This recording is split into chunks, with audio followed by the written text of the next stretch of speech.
এখানে আমি লাউয়ের বিচি ভর্তা করব চিংড়ি মাছ দিয়ে, সেই জন্য লাউয়ের বিচি, রসুন, পেঁয়াজ কুচি এগুলোকে আমি ঢেলে নিচ্ছি।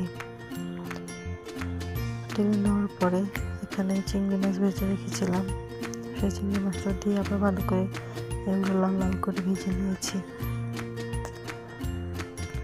লাল লাল করে ভেজে নেওয়ার পরে এগুলোকে ধনেপাতা দিয়ে তারপর নামিয়ে নিয়েছি পাটার উপরে।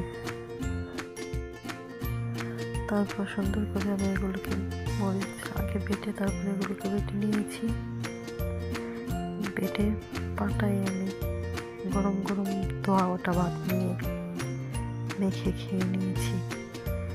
ভর্তা বানালে পাটার উপরে ভাত মাখা খাওয়ার লোভ আর সামলানো যায় না। দারুণ হয়েছে খেতে, আপনারাও বানিয়ে খেয়ে দেখবেন।